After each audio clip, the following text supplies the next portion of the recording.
Reitero la bienvenida a compartir esta jornada informativa que incluye las principales informaciones nacionales e internacionales de las últimas horas. También una entrevista de mucho interés. Buenos días a todos, bienvenidos sean todos. Nelson Peralta, productor general de este espacio, tiene día libre, al igual que Norberto Rubio. Ambos están en funciones especiales. Qué bueno, ¿eh? Vamos a iniciar con la reflexión de hoy. La reflexión de hoy establece que poco a poco hemos ido avanzando en temas pendientes en el país. Para bien o para mal, hemos salido con la selección de los jueces del Tribunal Superior Electoral y de la Suprema Corte de Justicia. Se han cerrado dos importantes temas. Lo mismo ha sucedido al escoger los nuevos miembros del Consejo Superior del Ministerio Público. Hay otros que están muy latentes y que ojalá podemos resolverlo para bien. Aún nos quedan reformas, como es el caso de la reforma electoral y la ley de partidos políticos, asuntos que ayudarían a normalizar la dinámica institucional del país y permite despejar el ambiente para centrarnos en otras cuestiones igualmente que son importantes, saber cómo colaborar, porque lo bueno para el país es bueno para todo. Esa es la reflexión de hoy, la reflexión correspondiente a este día. De manera que ahora vamos con la frase de hoy. La frase de hoy establece: recuerda siempre que tu propia resolución de triunfar es más importante que cualquier otra cosa. Una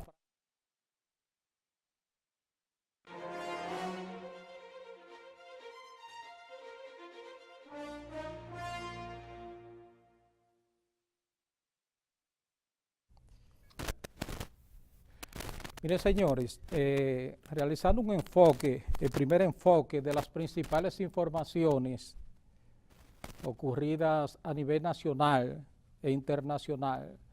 En el plano específico de la ciudad de Santiago, ayer estuvo en esta ciudad el presidente Danilo Medina.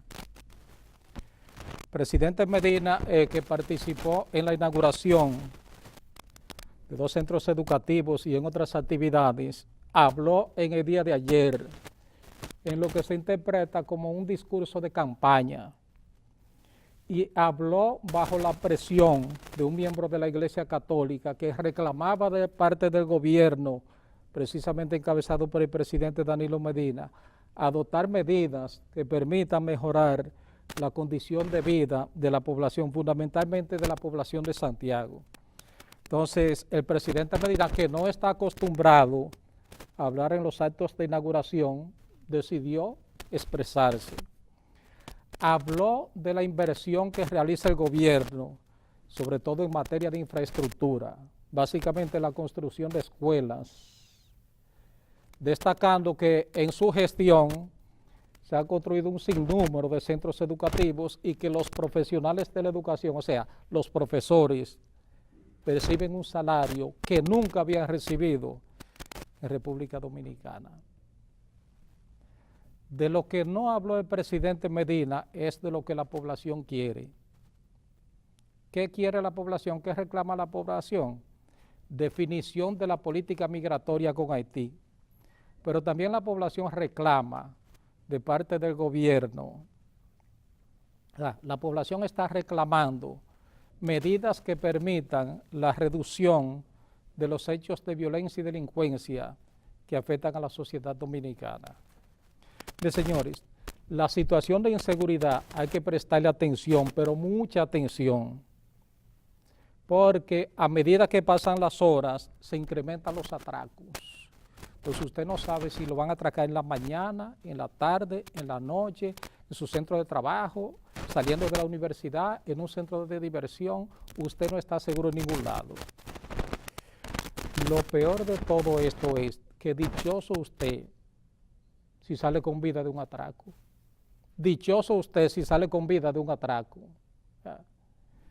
Ya la vida de un ser humano en nuestro país tiene el valor de un celular. Eso cuesta una vida, ¿eh? El valor de un celular. No importa que sea un celular barato, eso es económico, ¿verdad? O un celular moderno. Eso cuesta la vida de un ser humano. También tiene otro precio, ¿verdad? Que es el costo de una motocicleta, de un motor. Entonces, eso es lo que la población quiere escuchar del presidente Medina. ¿Qué va a hacer el gobierno para reducir los hechos de violencia y delincuencia que afectan a la sociedad dominicana? Pero ¿qué va a hacer el gobierno del presidente Medina con la inmigración ilegal de haitianos? Mire, señores, ese es un tema al que también hay que ponerle mucha, pero mucha atención. El gobierno debe redefinir la política migratoria, porque esa frontera, eso es tierra de nadie.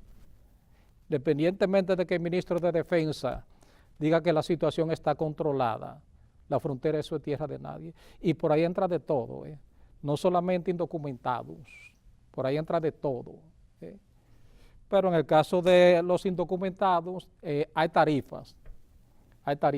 Todo depende, si el haitiano quiere ingresar el fin de semana, tiene una tarifa más económica. Si quiere entrar en horas de la madrugada, también la tarifa es más económica, porque así se maneja la situación en nuestro país.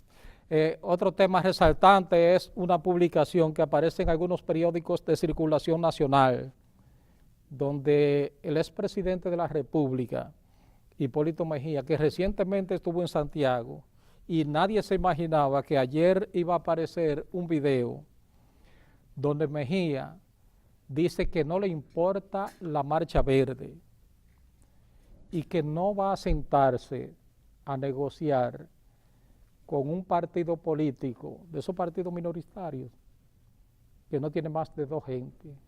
Así me lo dijo textualmente. Eso fue una conversación con Víctor Méndez, ¿verdad?, hombre de la entera confianza de Hipólito Mejía en esta zona. Entonces volvió Hipólito Mejía a hacer de la suya. ¿Y quién cuestiona la Marcha Verde en este país? Porque ¿cuál es el propósito de la Marcha Verde? Lograr que las cosas caminen bien en nuestro país, el fin de la impunidad, el cese de la corrupción, que los implicados en actos de corrupción paguen por sus hechos. ¿Ya? Entonces, el expresidente de la República, Hipólito Mejía, pues se decía anteriormente, volvió y metió la pata. Término más moderno, más llevadero, metió los 2 pies en el mismo zapato. Que la Marcha Verde es una realidad, el movimiento verde, esa es una realidad en la sociedad dominicana. Reinaldo Párez Pérez, secretario general del Partido de la Liberación Dominicana, está confirmando en el día de hoy que el comité político de esa organización se va a reunir el próximo lunes. No especificó los temas que se van a analizar en el encuentro del máximo organismo de dirección de la organización política oficial. Pero se presume, ¿verdad?, que en esa reunión el tema fundamental podría ser la conformación de los bufetes directivos del Congreso Nacional y de los ayuntamientos. Ya el caso del Congreso Nacional está prácticamente definido, porque en el día de ayer Lucía Medina, ¿verdad?, hermana del presidente Danilo Medina, se despidió. ¿Ya? Agradeció el apoyo de los miembros de la Cámara Baja, porque ellos se repartieron, ¿verdad?, la presidencia de la Cámara de Diputados.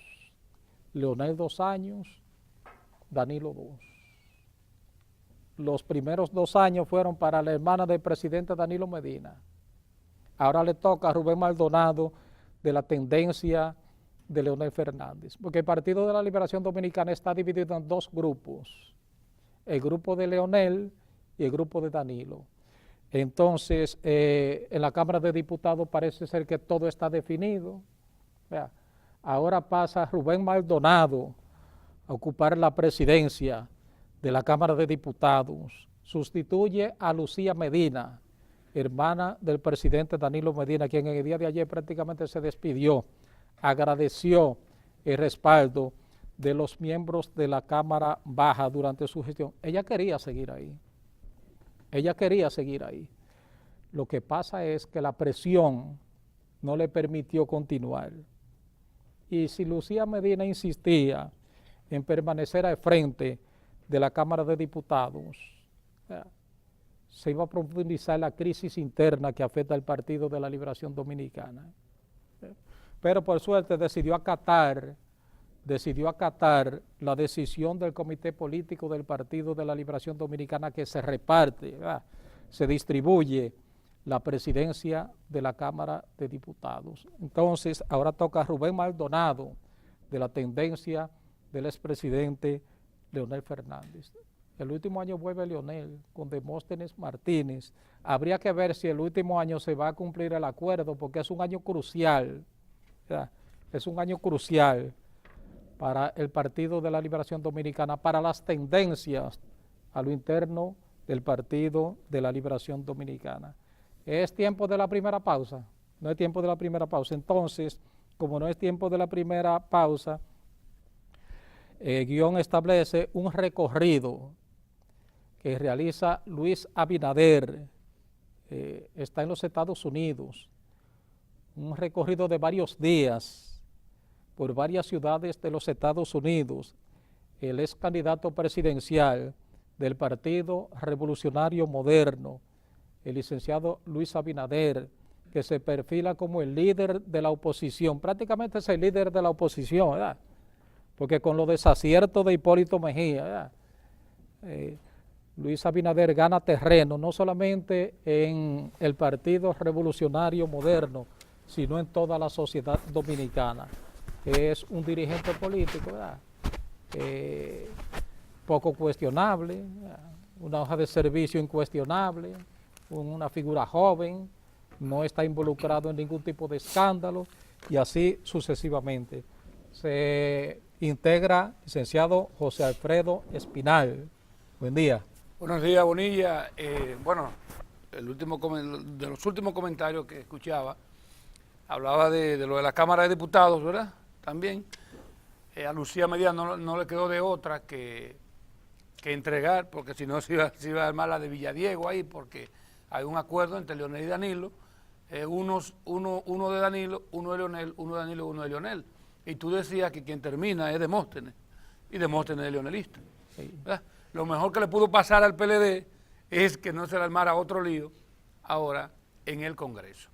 Y con relación a lo último que dijiste de Luis, creo también, y corroboro contigo, de que Luis Abinader tiene como ventajas dentro de otros candidatos que no tiene cola que le pisen, porque no ha asumido, él no ha tenido la oportunidad de tener una función pública de importancia en el país, y eso en parte le beneficia, más ante esta oleada de acusaciones de corrupción y todo eso.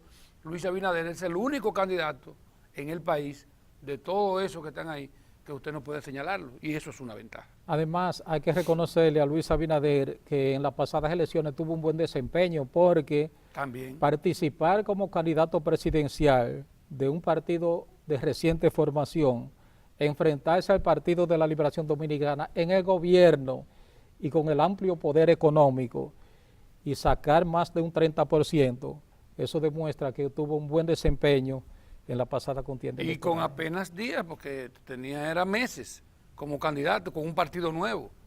O sea, cuando usted tiene un partido nuevo y le saca un gobierno con toda la maquinaria económica, estructura, y con todos los problemas que tuvo el PRM al desprenderse del PRD, pues yo creo que Luis Abinader, independientemente de todo, fue uno de los grandes ganadores de las elecciones pasadas.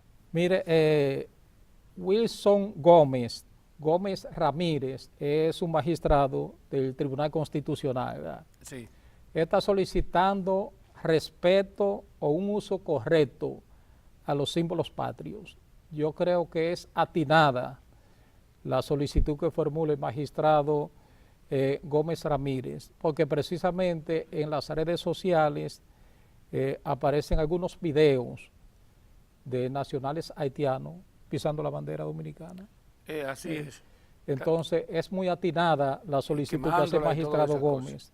Incluso yo he visto, he tenido la oportunidad de ver limpiabotas utilizando un pedazo de la bandera dominicana para darle brillo a los zapatos. Antes de irnos a la pausa, brevemente puntualizar, decía el magistrado en una conferencia también que tuvo en La Vega, en Ucatesi, a propósito del tema, que eso va, y aquí no se ha cumplido en el país, el que quema bandera, el que la pisa, el que hace uso indebido de ella, de los escudos, de cualquier cosa que tenga que ver con los símbolos patrios. Él decía que va desde 3 meses a 1 año de prisión si es dominicano. Si es extranjero, esa persona va, además de esas sanciones que he mencionado, va expulsado del país de por vida. Vamos a la pausa.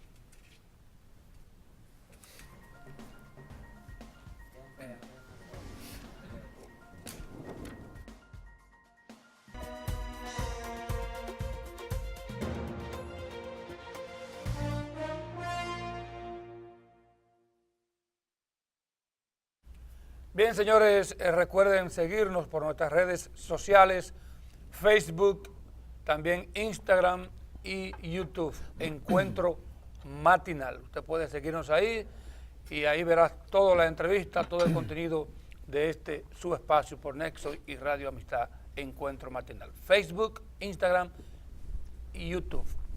Vamos a ver entonces ahora qué tenemos, con quién vamos a conversar en la mañana de hoy.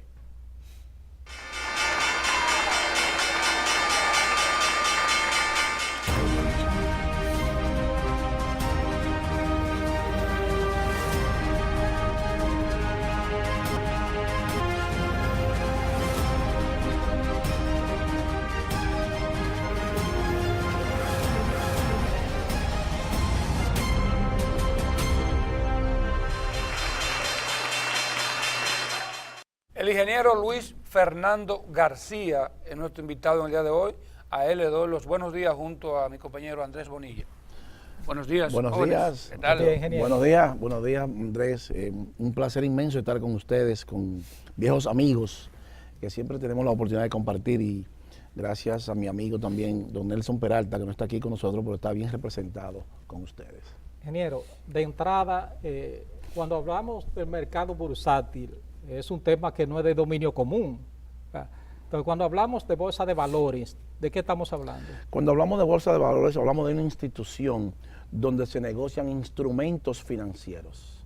Es un mercado organizado, regulado, controlado, donde profesionales, fíjese que dije profesionales, negocian instrumentos financieros, ya sean bonos soberanos, bonos corporativos, acciones de las empresas, derivados, swaps, divisas, commodities, futuros. Eso es la bolsa de valores. República Dominicana. Tenemos una bolsa de valores incipiente donde solamente estamos negociando rentas fijas, instrumentos financieros de rentas fijas, certificados del Banco Central, certificados de Hacienda, bonos corporativos. Todavía no hemos avanzado a las rentas variables.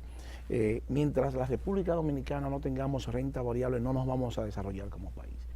Ningún país en el mundo se ha desarrollado al margen de un mercado de valores fuerte. Y la República Dominicana no va a ser el primero. Cuando vemos los países G7, las grandes potencias, los países desarrollados, todos tienen un mercado de valores fuerte. Porque todo, hasta lo que no comemos, se cotiza y se controla desde Wall Street. Este café que ustedes me traen y el azúcar es un commodity. Cuando su hijo prende una luz por la mañana, o tu hijo, o Alfredo, tus hijos, prenden esa luz por la mañana de su cuarto, están usando una energía y ese precio, ese costo de esa energía se lo pone Wall Street. Entonces, hasta lo que no comemos lo controla Wall Street. La macroeconomía mundial se controla desde Wall Street. No hay nada que pase por la mano en el mundo y que no pase por la mano de Wall Street. Todo, absolutamente todo. Cuando el gobierno quiere dinero prestado, si mañana el presidente Medina quiere o el Banco Central necesita 3.000 millones de dólares prestados, ¿a dónde va a ir a buscarlo? A Wall Street. Es allá que tiene que ir a buscarlo. No hay otro sitio donde lo vaya a buscar. ¿Pero cuál es la tendencia de República Dominicana? ¿Podría avanzar? No vamos a avanzar mientras no tengamos un mercado de valores fuerte. Hay todavía una pequeña regulación y que la Superintendencia de Valores, el organismo regulador de la Bolsa de Valores Dominicana, debe de una vez para siempre ya eliminar eso para que los empresarios dominicanos puedan competir, porque lo vamos a poner en blanco y negro. Amazon acaba de comprar una cadena de supermercados, Whole Foods, y dio 13 billones de dólares por ello. Y tiene 431 supermercados en Estados Unidos, una red de cadena. Amazon quizás nosotros no la vamos a ver aquí porque hacemos como quiera transacciones por internet y no tenemos que traerla a ella porque el internet llega sin tener que traer físicamente la institución.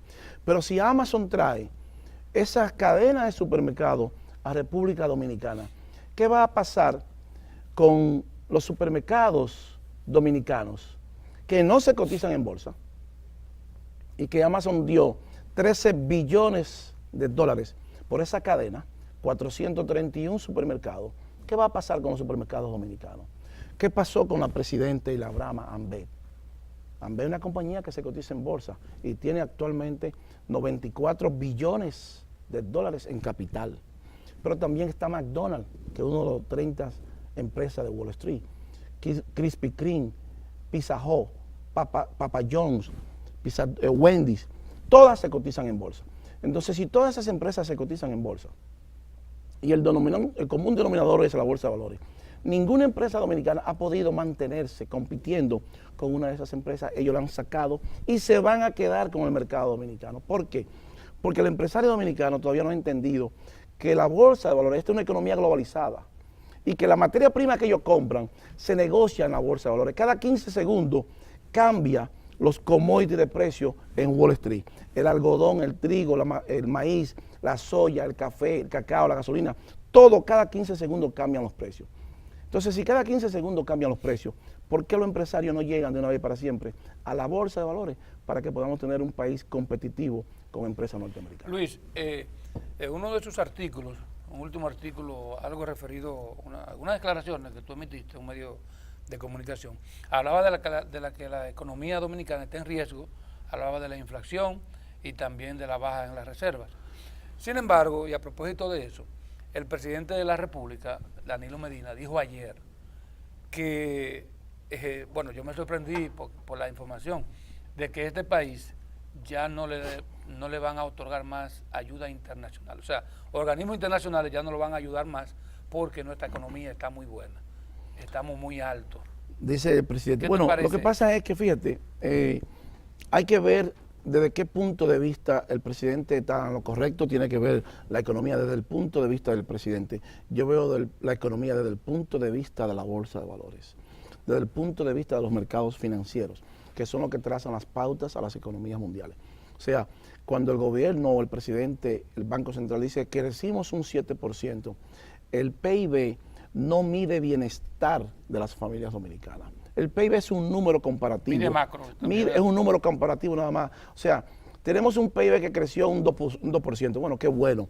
Pero ¿creció la economía de las familias dominicanas? No, porque no mide bienestar de la economía dominicana. A Wall Street no le importa cuánto crece un país. No le interesa.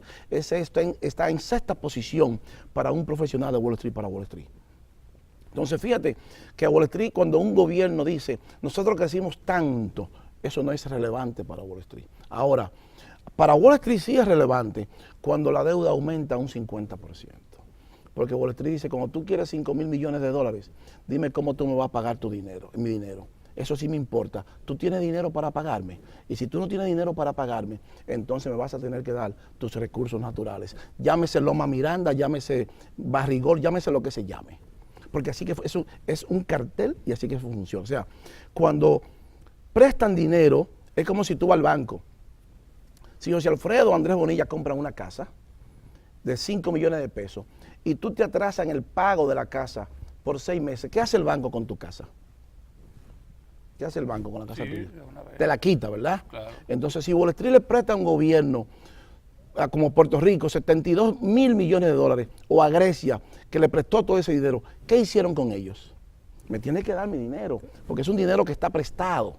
Entonces, cuando un congresista levanta la mano, tiene que entender que está poniendo en riesgo la salud económica de todo un país si ese país aumenta y alcanza el 75% de la deuda externa. Ingeniero, ¿y qué pasó entonces con Argentina y Puerto Rico, que en su momento cayeron en una cesación de pago de su deuda? Se produjo en Argentina una corrida bancaria. República Dominicana no está preparada para que se produzca aquí un colapso económico, que alcancemos el 75% de la deuda externa, más un 2% que concede Wall Street, 77%. Eso significaría que por cada $100 que el gobierno colectan impuestos, debe entonces 77 centavos. Eso es insostenible. Los bonos soberanos, si eso pasara, los bonos soberanos automáticamente Wall Street lo declaran default y eso cierran el crédito a ese país, nadie le presta y entonces se frisan las reservas y se frisa todo. No se sostiene un gobierno con 77% de deuda externa. ¿Cuáles son las potencias que mayores invierten en la bolsa de valores? Todas. Todas. Usted le dijo la potencia, los países desarrollados, ese es el capital. El día que desaparezca Wall Street, desaparece Estados Unidos el capital. En menor proporción, pero todas. Todas. Bien, seguimos con el ingeniero Luis Fernando García después de la pausa.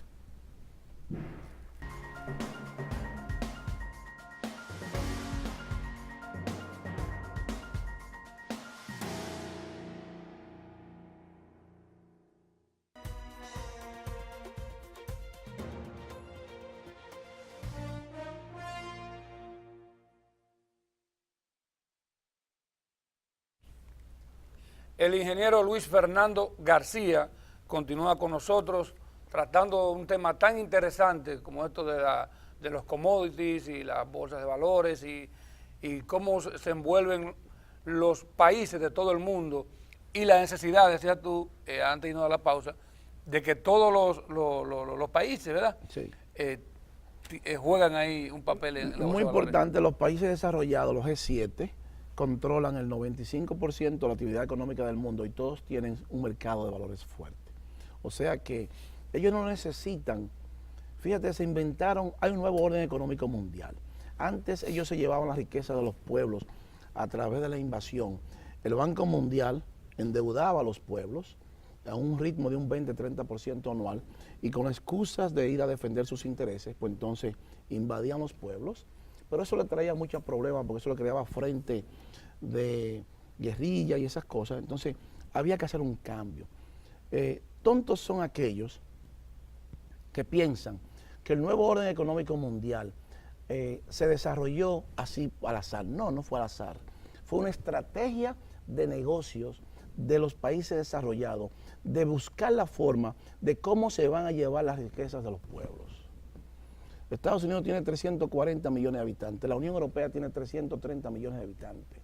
Japón, ¿cuánto tiene? China, ¿cuánto tiene? Y cada uno quiere lo mejor para sus habitantes.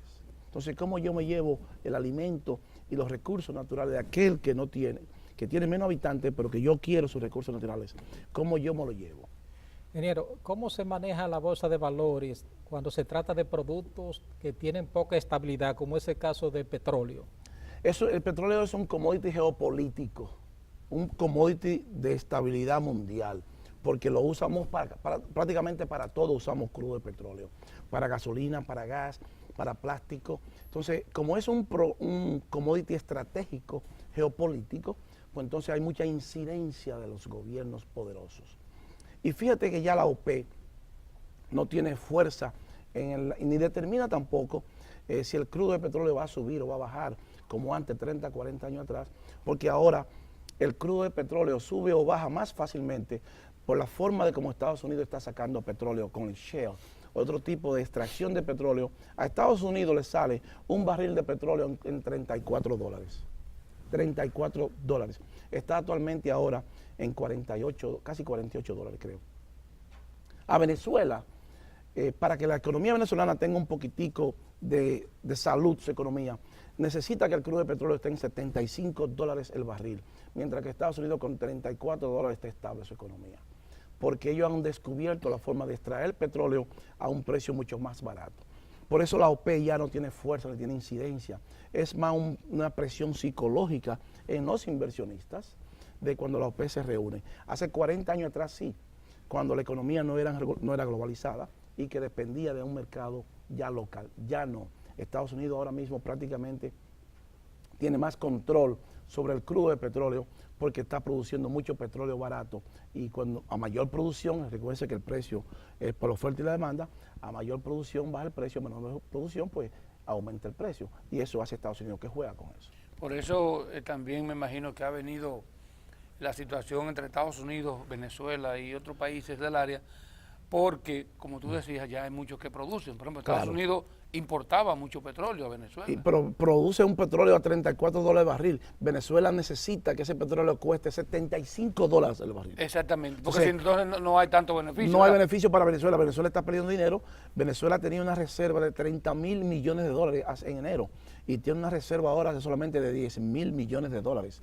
Pero tiene una deuda de 15.400 millones de dólares. Y bajo esa tendencia, con un petróleo bajando, si el petróleo no se recupera y la deuda de Venezuela sigue aumentando y China no financia esa deuda de Venezuela, es insostenible para Venezuela mantener esa tendencia. El gobierno de Nicolás Maduro, el presidente Maduro, no se va a sostener bajo esa tendencia, perdiendo las reservas. Si se queda en cero su reserva, entonces los bonos soberanos de Venezuela pueden ser declarados en alto riesgo, prácticamente default, porque Venezuela no va a poder sustentar las importaciones de alimentos, al pago de los profesores, medicina. Y si un gobierno no puede pagar y no puede importar medicina y no tiene reserva y no le prestan, ¿qué va a pasar con ese gobierno? Pero ¿y Venezuela no puede recurrir a otro mercado de valores? Bueno, lo que pasa es que Venezuela depende del crudo de petróleo y el crudo de petróleo es en dólar y cuando sube el crudo de petróleo baja el dólar y viceversa. Entonces, independientemente de donde vaya Venezuela, el crudo de petróleo, el West Texas Intermedio, que es la referencia de Venezuela, el precio lo pone Wall Street, Chicago. Entonces, no importa lo que pase, Venezuela está sujeto a los cambios del crudo de petróleo. Ingeniero, yo siempre he querido saber por qué razón cuando en el Medio Oriente se produce un atentado se refleja en la bolsa de valores. Porque el Medio Oriente es una zona muy peligrosa y hay muchos, fíjate que está Arabia Saudita, Irak, Irán, esos países tienen mucho petróleo, incluyendo Rusia, gasoductos. Entonces, todo lo que altera la región, los inversionistas perciben. Hay una parte, un componente psicológico en la bolsa de valores y eso es lo bueno. Los inversionistas perciben que cuando hay presión psicológica, presión geopolítica, los mercados se van a disparar y entonces entran a mercados fuertes. Y la materia prima, crudo de petróleo, oro y commodities son mercados fuertes. Los inversionistas demandan más commodities y por eso suben los precios de los commodities. Bien, agradecemos, Bonilla, ¿verdad?, a nuestro invitado en la mañana de hoy, el ingeniero Luis Fernando García, que como siempre viene con un tema interesante, porque la bolsa de valores puede hablar de muchísimas cosas. Cambia cada 15 segundos, muy Yo que no importante. quisiera dejarlo ir sin que me explicara de forma breve qué pasó con Puerto Rico que se desplomó en términos económicos. 72.000 millones de dólares, una corrupción gubernamental, pusieron a Puerto Rico entre la espada y la pared con una deuda muy alta y el gobierno norteamericano lo rescató. Los dominicanos no tenemos quien nos rescate si alcanzamos el 77% de deuda externa. Ahí está, Gracias. por eso es la crisis. A la pausa. Vamos a la pausa, regresamos con algunos comentarios breves y también algunas pinceladas deportivas en el día de hoy. Ya regresamos.